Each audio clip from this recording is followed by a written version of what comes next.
In other news now, the Lagos state government says the building that collapsed in Orile-Iganmu earlier today has a long-standing evacuation notice. This update was given by the State Emergency Management Agency as it joined other key players to commemorate the International Disaster Risk Management Day.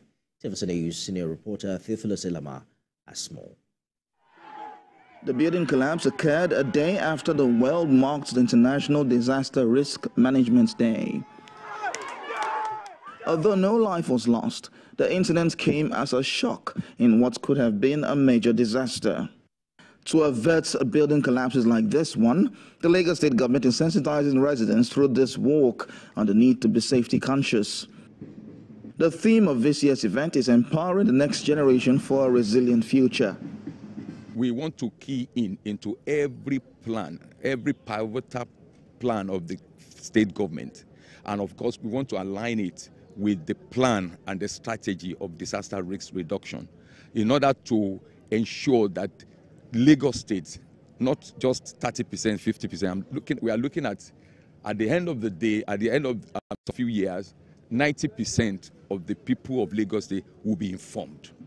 Although continuous efforts are ongoing to ensure buildings are safe, the government says it is important to mobilize and prepare young people as emergency responders to avert more damages during disasters. Youth are very, very important, and they should be brought on board to also serve as agents of change in their respective communities, because when the community knows the risk, the vulnerability, and the capacity they have, they will be able to deal with disasters at their level. We need to keep engaging other young people about how they can prevent disaster. We need to make them understand that, disaster is a thing that can be prevented, such as what we did today. We've been able to, to realize that the causes of collapsed buildings, such as, poor planning, poor building planning, substandard building materials, among many others. So we should keep, informing the youth about how we as young people, we can keep reducing the rate of disaster in Lagos State.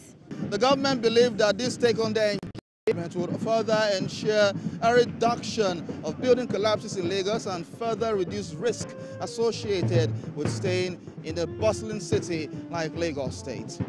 Orile-Iganmu, TVC News, Lagos.